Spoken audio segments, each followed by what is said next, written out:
कलयुग का आगमन और राजा परीक्षित का उद्धार कैसे होता है, यही कथा का प्रसंग है। कलयुग कैसे आया और राजा परीक्षित को कैसे स्वर्ग धाम की यात्रा हुआ, कैसे उन्हें पाप लगा, यही कथा का सार है। खूब प्रेम से ध्यान से सुनिएगा। बहुत ही भाग्य से नगर में भगवान जी का आगमन है। धन तो मिल जाएगा, परिवार उठेगा तो जुट जाएगा, लेकिन जो भगवान जी का जो आज होता है वो कल नहीं होगा। हम यही चाहेंगे कि सब लोग प्रेम से, आज अंतिम दिन की कथा बा, आज अगर छूटी तो समझ जाए पूरा दिन की कथा छूट जाएगी। अंत भला तो सब भला, अंतिम दिन की कथा में कहल जला कि अंत भला तो सब भला। अगर अंत में कथा अगर श्रवण कर लिया जाए तो समझ जाए कि आपके जीवन कृत हो गए।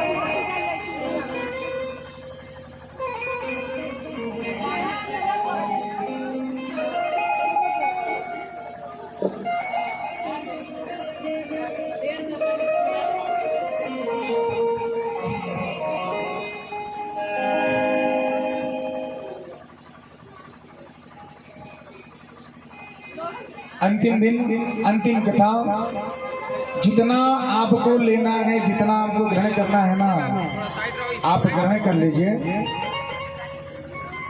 क्योंकि आज के बाद ये अमृत ना पता ना फिर से नगर में कब भगवान जी का आगमन हुई, अब कब ये कथा सुनने के मौका मिली। तो ये लिए जितना मिला था ना उतना ले लेने के चाहिए,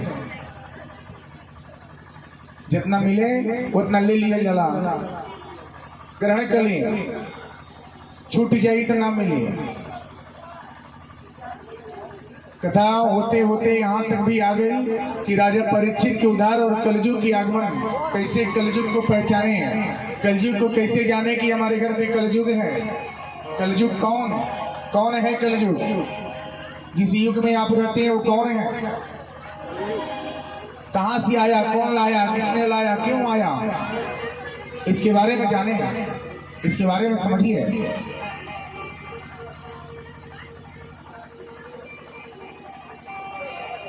इसके बारे में समझिए कि कलयुग क्या है।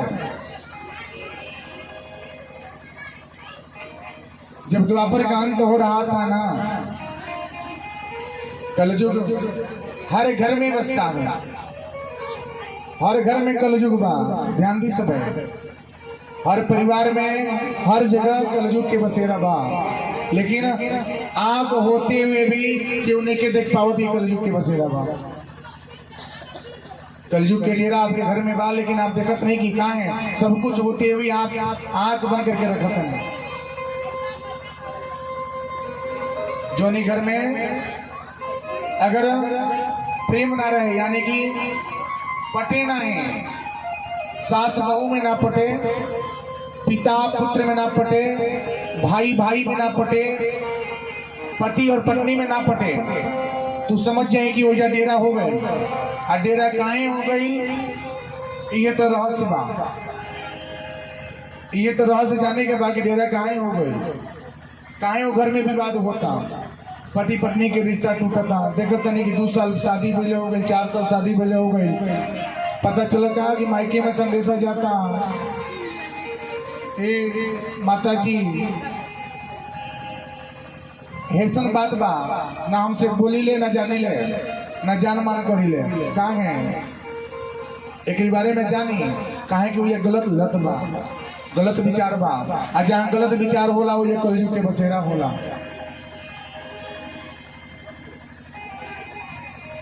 कलयुग के बसेरा वही या हुई जहाँ गलत लत हुई, गलत विचार हुई, जहाँ लूट पाट चोरी बेविचारी बेमानी छल कपट के भावना जोनी परिवार में होला, वही जगह कलयुग के डेरा होला। सास पतो बनावल बा, सास अगर मायके जाए ना तो अपने घर में का हुई कुंडी ताला लगा करके जाइए, यही कहा कहीं हमारे बड़का पटवा मत देख ले कि जाने कि हम कितना धन रख ले पानी। सही बात मानो भैया, सही से बताए सब देखल जाए, मन में रही भावना रही आई दादा कि कहीं पूंजी तो खुलत ना हुई। पतो भी अगर जावे ना वो सास के चाबी दे के नहीं ताला बंद करके जाई का है कि सासू माँ अगर जान लेवे कि हमारे घर में इतना धन बा, आई दादा भाई विद्रोह भाई कि इतना धन बचा के रख ले बारी, 1 रुपया खर्चा ना करिए। सही बात बानू बोली सब है कि सबके ऊपर लागू होता, हमारे ऊपर भी बा, रौरा सभा के ऊपर बा, लेकिन वो भावना ना रखे के चाहिए। जोनी घर में कलयुग के बसेरा हुए, जोनी घर में लूट पाट चोरी बेविचारी बेईमानी छल कपट बस गई, वो समझे भैया कलयुग आ गया, कलयुग हो गए। भाई भाई में, माता पिता और सास बहू इस सब में जहाँ अगर मिथ्या आया या कि छल आया तो समझिए वहां के डेरा हो गया। ये वो समय ऐसा है कि समझ जाइए अगर बहू अगर मायके जाए ना तो सास के हाथ में चाबी देके जाएगी, सासू माँ थोड़ा ध्यान दे हमारी घरवा में, मतलब ताला बंद करके जाते नहीं, ना घर में झाड़ू लगी ना पोछा लगी ना दिया जरी ना बाती जरी। तो पहले के समय में ऐसा रहल, लेकिन आधुनिक युग में आई जाता ना, आधुनिक युग में एगो ताला के पूछे तो 2 ताला लगावल जाता, एगो ताला टूट जाए तो दूसरा ताला बचो रही, तब तक तो हम आइए जाए। सही बात बा हो। तो ऐसा विचार के भावना ना रखे के चाहिए। पहले जो रहल तो सच्चाई रहल, सच रहल, सास पतों में विचार भावना बनल रही, और आधुनिक युग में नहीं के बनल। आधुनिक युग में क्या होता, बस स्वतः अपन देखल जाता है कि हम ले क्या था, अगर हम ज्यादा अगर धन खर्चा कर देते तो आवे ला समय क्या हुई बड़ा तकलीफ बनी। तो सास भी कभी बहू है और बहू अभी सास बनेगी और सास कभी बहू थी। ये दोनों में रिश्ता माँ और बेटी का होना चाहिए, यानी कि सास ही सब है। सास एक घर की मर्यादा और घर का वो पर्दा है जिस पर्दे के अंदर सब गुण छुपा होता है, सब कुछ छुपा होता है इस पर्दे के अंदर। सासू माँ दरवाजे के वो वृक्ष हैं जिस छांव में पूरा परिवार पलता है, पूरा परिवार उस छांव में रहता है।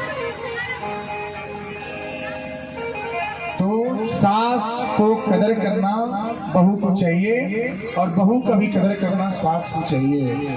जिस घर में अगर ऐसे भावना होता है तो कलयुग का डेरा निश्चित ही होता है, कलह हो जाएगा, विवाद होता है, झगड़े फसाद हो जाएंगे।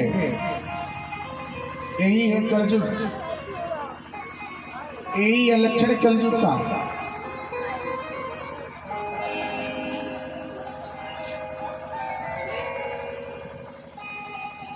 जब द्वापर का अंत हो रहा था ना, राजा परीक्षित द्वापर के क्या थे, अंतिम राजा थे। राजा परीक्षित कौन है? राजा परीक्षित उत्तरा के पुत्र हैं, अभिमन्यु के पुत्र राजा परीक्षित होते हैं। राजा परीक्षित नगर भ्रमण के लिए निकले। देखिए क्या कि एक व्यक्ति जो था, सांवला व्यक्ति था, हट्टा कट्टा शरीर, लंबा सा शरीर था, और एक गाय को मार मार के उसके 3 पांव तोड़ दिया था, यानी कि 3 पांव टूट गए, 3 पांव टूट गया। राजा परीक्षित नगर में जब निकले तो देखिए क्या सबके मकान में ताले लग रहे हैं। राजा परीक्षित बोलो तरीका कि क्या होता, गांव के नगर बस्ती के लोग बोल का, महाराज आपके पता नहीं के कलयुग के डेरा बा, कलयुग के आगमन बा। राजा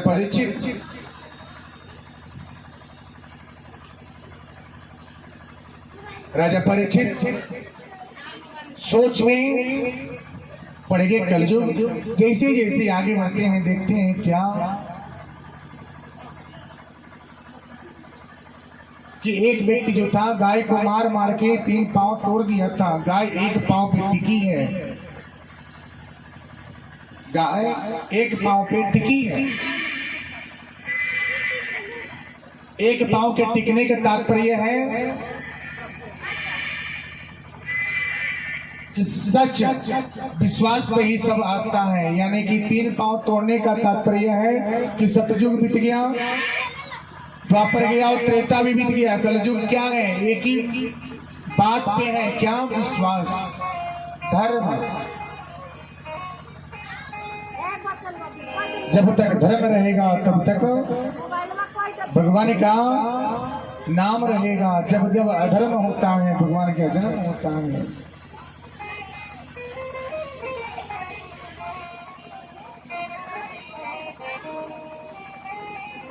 हम बहुत ही सौभाग्य हैं कि इस युग में हैं, थोड़ा भक्ति करने का मौका मिलता है, नाम लेने का अवसर प्राप्त होता है। राजा परीक्षित जाकर के बोले, क्या? अरे भाई, क्यों गाय को मार रहे हो, क्यों पीट रहे हो, कारण क्या है? इस गाय ने बेचारी क्या बिगाड़ा? क्या बिगाड़ा गाय ने? सावला व्यक्ति जो था उन्होंने बोला कि महाराज, जब तक ये गाय रहेगी ना तब तक हम यहाँ पे नहीं रह पाएंगे। यानी क्या? सीधी सादी गाय क्या है? कितना सीधा साधा सरल, जहाँ पे रखी है वहीं पे बैठ जाती है, जहाँ पे रही वहाँ पे सीधे खड़ी रहती है।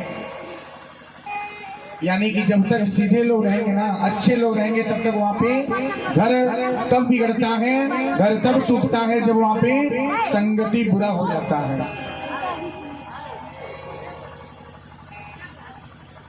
घर तभी टूटता है जब संगति, विचार बदल जाते हैं, व्यवहार बदल जाते हैं। घर तब तक जुटा रहता है जब क्या? सब सन्मत रहता है, एकमत रहता है।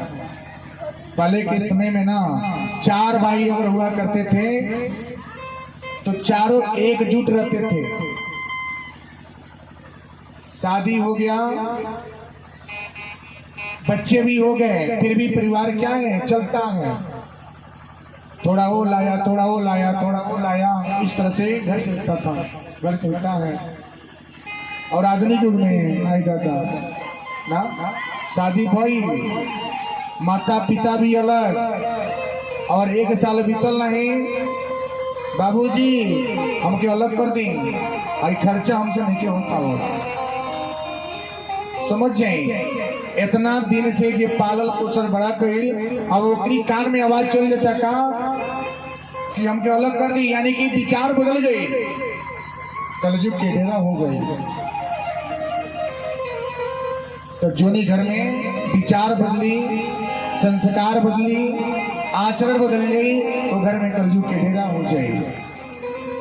हर घर में कलयुग है, लेकिन कलयुग को जीता तब जाएगा जब आप सत्य रहेंगे, जब आप सही रहेंगे, तभी आप उसे विजय प्राप्त कर सकते हैं। जब कलयुग तब आप पे हावी होता है जब आप कमजोर पड़ जाते हैं। यानी कि भक्ति नहीं करते, वंदन नहीं करते, नाम नहीं लेते, ध्यान नहीं करते, उनका कोई गुणगान नहीं होता, तब आप कमजोर पड़ जाते हैं। वहीं पे कलयुग आप पे प्रभाव डालता है। तो इसलिए डटे रहिए, भगवान का नाम लेते रहिए और कलयुग को पीछे छोड़ दीजिए। ये भूल जाइए कि ना अभी है, बल है, मेरे पास शक्ति है, भगवान का नाम लेंगे। तब तक लीजिए जब तक भी शरीर से प्राण निकल न जावे। कलयुग अपने ऊपर, अपने परिवार के ऊपर हावी न होने दे। यही बचने का उपाय है भैया, यही तो रास्ता है।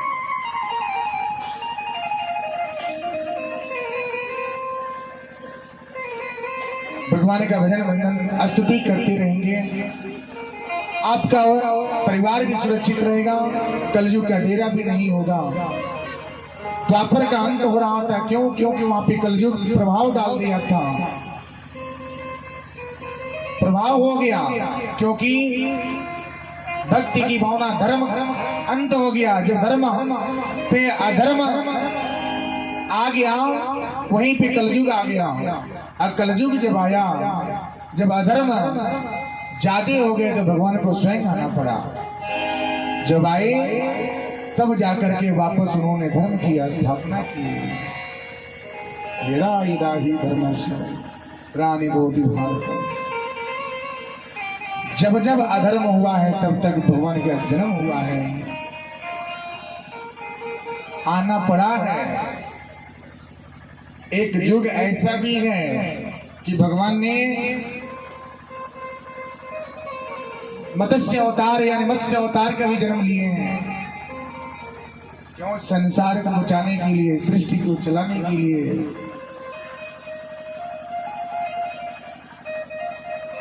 सृष्टि की जब अंत हो रहा था ना, ये अंत चल रहा था,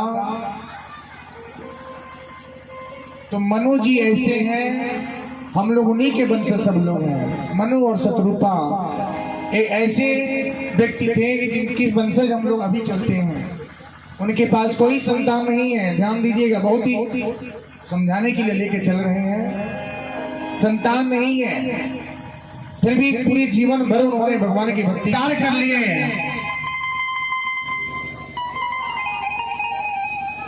विचार करने के बाद जब ठान लिए,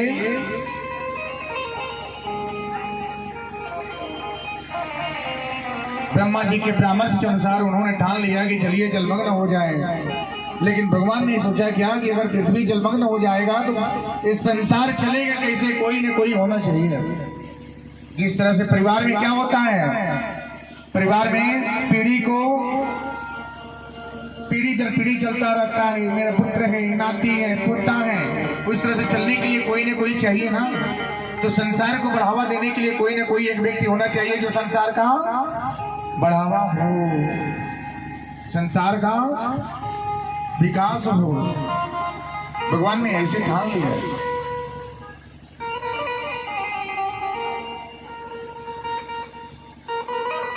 तो उन्होंने एक समय ऐसा आता है,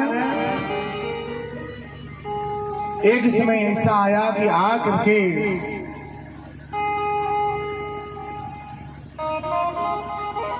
लक्ष्मी जी से विचार विमर्श हो रहा है प्रभु की। बोले कि मेरा समय क्या हुआ है, हो गया है। अब संसार को बचाने के लिए मेरा समय हो गया है। ऐसे ऐसे परामर्श से मैं वो देख रहा हूं जो आप नहीं देख रहे हैं। उन्होंने लक्ष्मी जी से ऐसी भावना से बात। सरोवर में जैसे ही नदी स्नान किए, जैसे ही भगवान को उन्होंने जल उठा करके अर्घ देते हैं तो उनके हाथ में एक छोटा सा मछली आता है। ध्यान से सुनिएगा, बहुत छोटी बात है।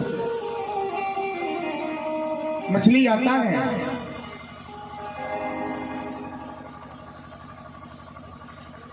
जब ऐसे रूप को जब उन्होंने देखा, मछली बोली क्या? हे मनु जी, आप तो धर्म के मार्ग पर चलने वाले धर्मनिष्ठ राजा हैं।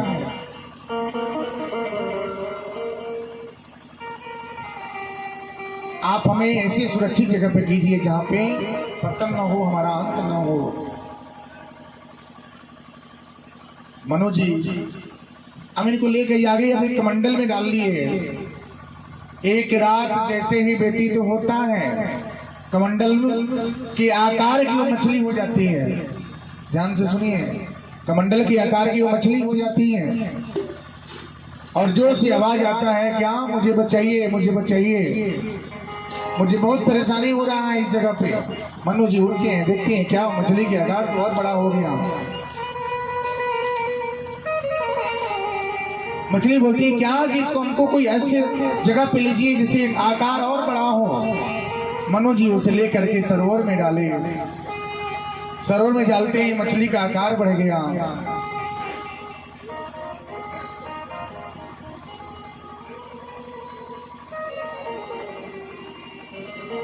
सोच रहे हैं क्या ये कैसी लीला है। नदी में भी लेके गए, नदी के आकार की मछली हो गया। अब सोची क्या कहां पे लेके चला जाए। अब लेके चले गए समुद्र में। समुद्र में जैसे ही छोड़े, देखे क्या भगवान ने अपने रूप को सुंदर रूप दिखाए और बोलते हैं क्या, जब इन्होंने देखे, दोनों पति पत्नी जब देखे हैं तो देखते देखते एक टक देखते रह गए और बोलते हैं क्या, अखियां